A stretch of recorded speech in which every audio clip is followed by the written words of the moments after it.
You're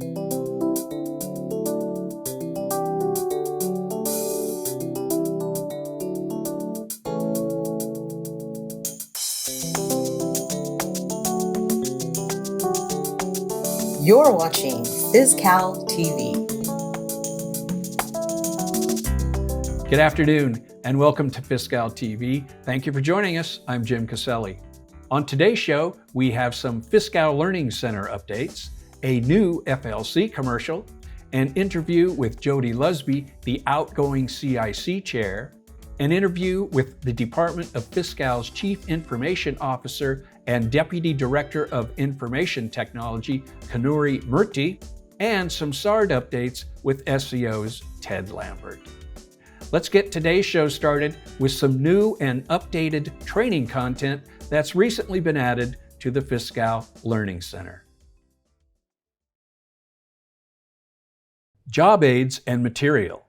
FISCal 411, how to use the requisition CSV upload has been updated. FISCal 436, create a regular voucher using special handling instructions has been updated. And FISCal 512, how to access and navigate a curriculum in the FLC has been updated.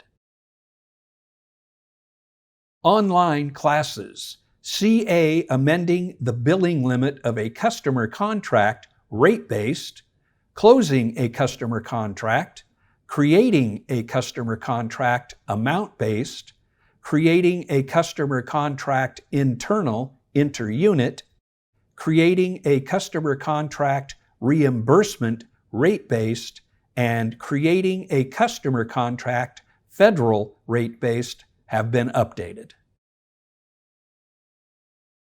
Curriculum, customer contracts, financial statements, grants, customer contracts and projects reports, LD 1001, labor distribution functionality, and Power BI have all been updated. Videos, are you ready for year-end close? And FISCalTv episode 46, July 2023 are new. Link and login information.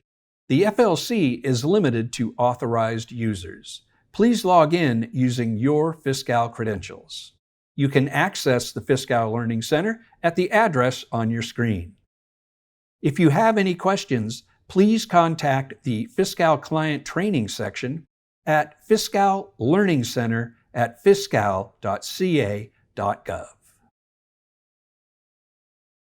The FLC has a new commercial for us. Let's watch.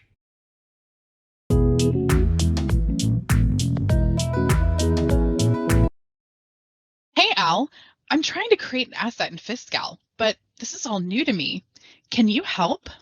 I really can't. I'm slammed. I'll circle back to you in a couple of weeks. Oh, okay. Coworkers too busy to help you learn? Have you tried the FLC? I've never used the FLC. I don't really know how it works. Don't worry, I can show you. The flipped classroom in the FLC is designed to be self-paced and easy to use. Let's take it step by step. Many curriculums will begin with a pre-assessment. No minimum scores required, and you only need to take it once. On the other hand, for the post-assessment, you must achieve a passing score of 70% or higher to complete the curriculum. Uh-oh. Tests make me nervous. What if I fail? Not to worry, you have an unlimited number of attempts to pass the post-assessment. New information is presented using lectures and demonstration videos.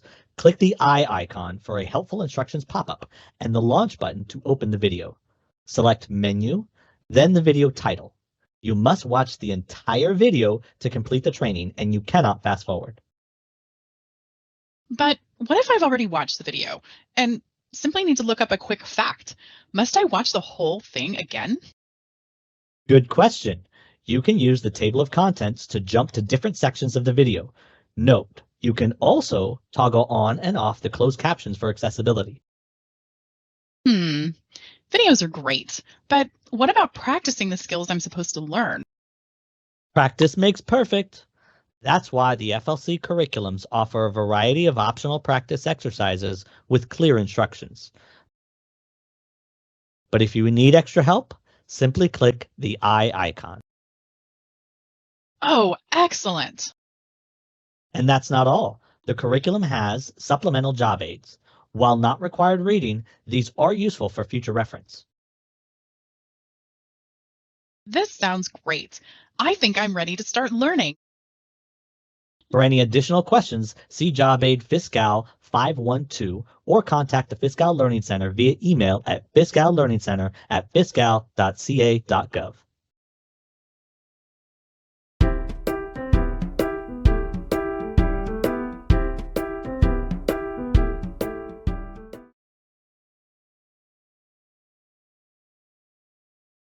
Thanks to the FLC for that.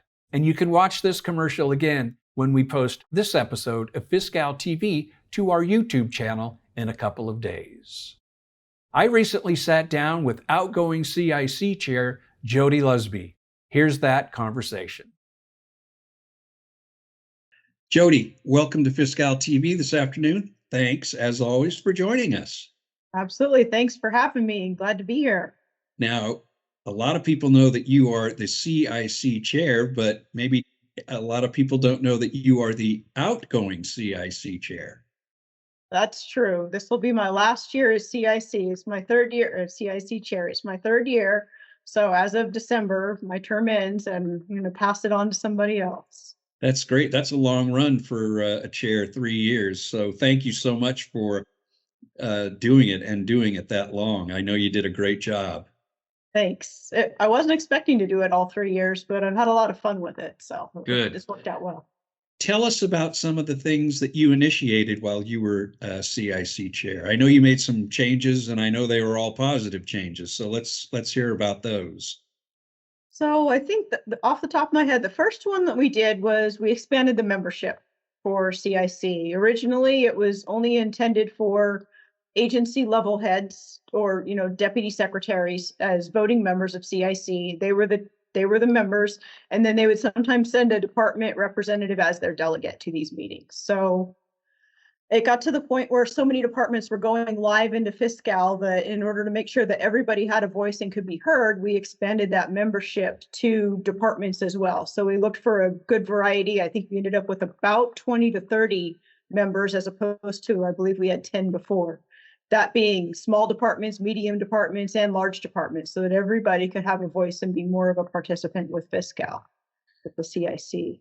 And I know having participated in some of the CIC meetings that it's always interesting to hear people say, well, I've had this issue.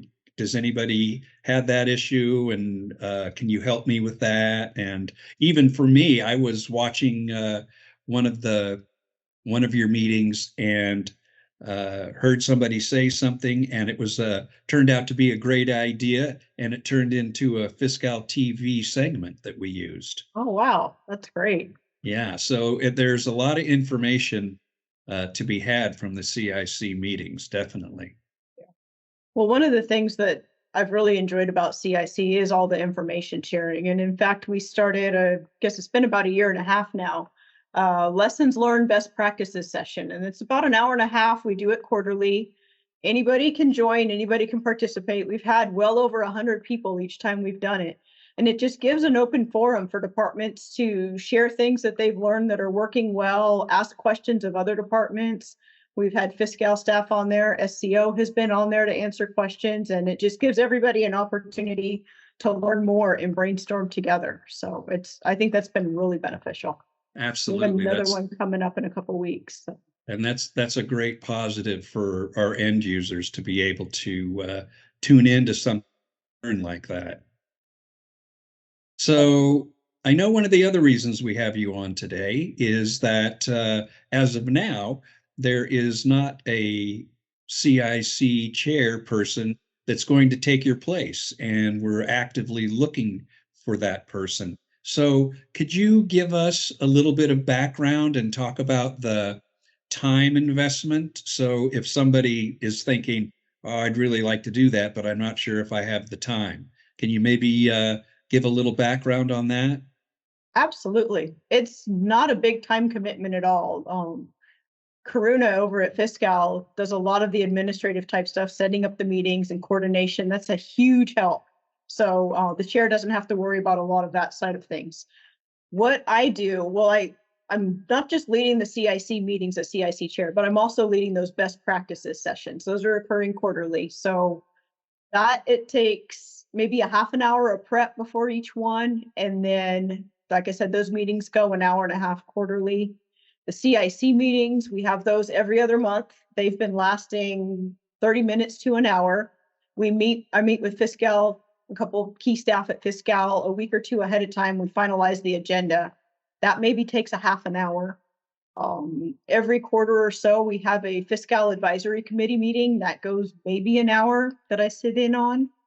And I think and then I have a one-on-one with the FISCal director pretty regularly just to touch base and everything. That's pretty much it. It's not a big time commitment at all, other than just attending the meetings and maybe 10, 15 minutes of prep for the most part ahead of those meetings. That's really all it is. There's not a lot of other time that it takes for that. So it sounds doable for somebody that obviously, like yourself, has a regular job to do as well. Absolutely. And the time commitment is not the reason that I'm looking at ending my term at the end of this year. I've done it for 3 years. I feel like it's time for someone else to come in there and bring their new, fresh ideas, different perspective. We have new departments that are going to be onboarding into FISCal. We have SCO that's going to be working on their book of record transition. I think that's going to be going through 2026. So I'd love to see somebody else come in and bring some fresh ideas and get to know the group and take it from there. And you did it for 3 years, but it's basically can be a 1-year commitment if that's the case. Absolutely. It is just it's a 1-year term that, you can just re-up, or you just find somebody else that wants to take it over after a year or so. And you spoke briefly about Karuna Sharma, who is an RC, and I know she is very involved in doing the administrative type of work for you and the CIC group. You want to just go a little deeper into that? Sure. Karuna has been great. She schedules all of our FISCal CIC meetings. We have 3 different work groups going on. She schedules the meetings for those work groups as well. She does the agenda for us. She schedules our agenda coordination meetings. She does the recordings of the meetings, make sure all of those get posted out. She does all the communications. I don't have to worry about any of that. Karuna has just been amazing taking care of all of that on the FISCal side. That's good to know. And I do want to thank you again. I know you've been on with us more than once, and it's always been great information. And congratulations on your 3-year run. I know that there's probably more than a handful of people that are sad to see you going away from being the chair. But as you say, it's time for somebody else to get in there. And if somebody is interested in being the chair, what would be their process? Who would they contact? They can reach out to me, or they can reach out to Karuna. Either one of us. We can get them going. So, they can reach out to me, and if they have any other questions, want to talk a little bit further about it, I'm more than happy to have those conversations. Okay, good. So we will make sure that your email and Karuna's email are posted so people know where to turn to if they would like to get involved. Perfect. Sounds great. Well, Jody, thank you again. I greatly appreciate it. And as always, nice talking with you. You too, Jim. Thank you very much. Now it's time for my interview with FISCal's Chief Information Officer and Deputy Director of Information Technology, Kanuri Murty. Kanuri, thank you so much for being with us today on FISCalTv. Thank you, Jim, and thank you for inviting me to this interview. Now, we always ask our guests to give us a little bit about their background, and if you can do that and then let us know how you came to be the CIO for FISCal, that would be a good place to start. Absolutely. I started my IT career after completing my master's degree in electronics engineering. I worked in the private industry for over 2 decades before joining the state. During my career in the private industry, I led some of the complex IT projects from inception to implementation. And most notable among them are the state of Nevada's Nomads project. It was a multi-million-dollar project. So I successfully led the implementation of the project. And another one is the state of California's child welfare project. Both of these are statewide systems, and they support thousands of users. So after 2+ decades in the private industry, I joined state in 2015. I started my career in the state with the Department of Technology in the Enterprise Architecture Office. There, I had the opportunity to review statewide IT proposals. It was actually a great opportunity for me. So that gave me insights into what actually state's structure is, how what the different types of services state departments offer, and the solutions they're actually pursuing to bring innovations to serve their users better. After working there for a couple of years, I had the opportunity to join FISCal. I joined FISCal as Chief of Business Intelligence Services section. In that role, I actually built the system Business Intelligence Services team here at FISCal and took over successfully the operational responsibilities from the system integrator who was actually managing the Business Intelligence Services solutions for FISCal. And I actually built the system. I enhanced the BI platform, Business Intelligence platform for FISCal by bringing Power BI platform to the portfolio. And at the same time, the then CIO in that role, actually, he asked me to lead the implementation of FISCal's transparency site. I led the implementation of current FISCal's transparency site. It was successfully implemented within a very short period of time and actually helped us improve FISCal's transparency rating, which used to be one of the lowest among the 50 states to top 5.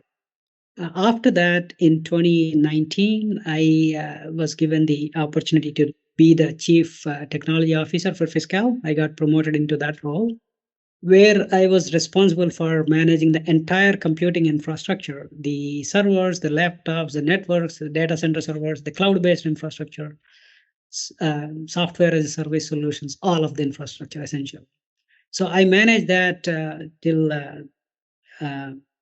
this year. In February of this year, I got the opportunity to be the CIO of FISCal.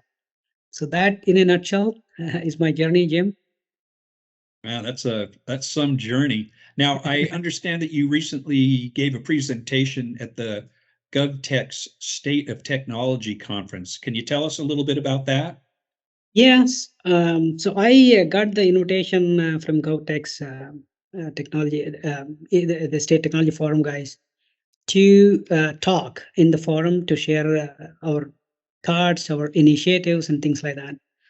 It was a great opportunity for me to interact with other leaders, and the vendors out there too. So I essentially shared FISCal's vision, our digital journey, where we started, where we're going, a little bit about our roadmap in the upcoming roadmap for the next 18 months or so. And that's something, that roadmap. I know it's a journey that really never ends. You guys are always moving forward to make things as best as they can be. Can you tell us a little bit about how FISCal is prioritizing cloud computing? Sure. We back, a few years back, actually, FISCal made a conscious decision to pursue cloud-based solutions when we are actually pursuing innovative solutions to improve our services and user services, or even improve the productivity of FISCal staff. So we have been procuring cloud-based solutions for years, right? And these have actually helped us eliminate the need for us to procure the hardware, software, install the software, maintain them. And they actually allowed us to bring the value to our users very quickly, either it is internal users or external users. So now we are continuing that journey and that digital transformation journey. Now we are actually trying to focus on migrating some of the on-premises infrastructure into the cloud. And this is where we are adopting the so-called cloud smart technology, cloud smart approach. Essentially, what it means is, you don't start with your critical infrastructure migration into the cloud as a first step. You start with your non-critical systems, gain the experience, and then focus on migrating the critical applications or the critical infrastructure. So we are basically using that approach to migrate our on-prem infrastructure into the cloud. So currently we are working on migrating what we call back office infrastructure, the server supporting our back office solutions, not the end user applications. And once we migrate them, we gain the experience of installing bringing in operational efficiencies into the cloud. Then we'll use that experience to migrate the critical infrastructure that we have from on-premises into the cloud. Kanuri, it sure sounds like you have a lot of work cut out for you, and we look forward to hearing more about what FISCal IT is doing in the future. And I'd like to thank you once again for being with us today on FISCalTv. Jim, thank you. Thank you for inviting me to this interview. SCO's Ted Lambert has some SARD info for us. Here's Ted. Ted, welcome to FISCalTv. Thank you for joining us this afternoon. Thanks for having me on, Jim. Now, I understand you have some all-important SARD news, so let's get right to that. We do. Just first off, appreciate the opportunity to update our colleagues and what's new, what we've done, and what we plan to do. The last time we were on the spot, we talked about our advanced and uncleared collection tool to help automate the review of high volume transactions. We expect that to save 15 to 20,000 hours for departments and SCO. Very excited about this. The idea that we can do work more efficiently, take staff time, and move that towards more pressing and complex work is very exciting. One of the things that we did recently is we centralized our transaction review and approval group in the controller's office to help streamline operations. We expect to see quicker review, quicker turnaround times, so departments can close their books faster. For example, in July, we saw month over month transaction and review time at the controller's office cut in half. So again, really excited about that because it's improving for departments their ability to close their months and start reconciliation and start their month-end process. One of the things that I want to share for departments to look out for in the next month and in the following months is we're going to start sending out more personalized communication to departments.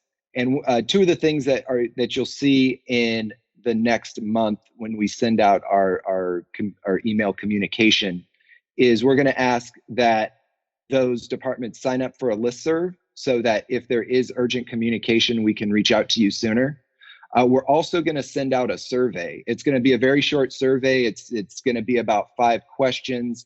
We want to get the idea of, is SARD meeting departmental needs? Do you see improvement? Is there room for improvement? And then there's going to be an area for departments to enter comments in a box. So if there's something more specifically that you want to relay to us, we can get that information through that comment box. We're really going to rely on the feedback of departments to help make any necessary improvements in the future. One thing that I wanted to bring up is we loaded the budget earlier this year than we have in recent years. We were able to work with Department of Finance, and they helped us get files in advance, and that really improved our process and our ability to get the budget loaded earlier. In future years, we see the ability potentially to load the budget even earlier too. So a lot of lessons learned, a lot of improvement. So again, just appreciate the opportunity to be on here. And Jim, I'll turn it back to you. Ted, thanks very much. As always, a lot of great information there. Just listening to what you're talking about, saving 15 to 20,000 hours. That's something. Yeah, we took an opportunity. We looked at where the data was showing us that there was an opportunity to improve, and we took those metrics and came up with a process that is really helpful. Yeah, and it's good to hear that how much outreach you're doing to departments to get their take on what's going on and what they need and how you can help. I know that FISCal does that a lot too, and it really, the feedback is very, very important to help move things along. Yeah, and if there's one thing that I could get across is that if somebody has a suggestion or they have an opinion, we are willing to listen and we're willing to make changes as necessary. There's certain responsibilities that we have, but if we see an opening for improvement, we want to take it. That's great to hear. Ted, thanks again for joining us. And as always, look forward to seeing you again in the near future. Yeah, likewise. Thank you, Jim. Thank you. That's our show for today. I'd like to thank Jody Lusby, Kanuri Murty, and Ted Lambert for being with us. I'd also like to thank you for watching. If you would like to see this or any of our FISCalTv episodes, you can find them on our YouTube channel. Don't forget to let your colleagues know about us, and from everyone here at FISCalTv, thanks for joining us. We'll see you in September.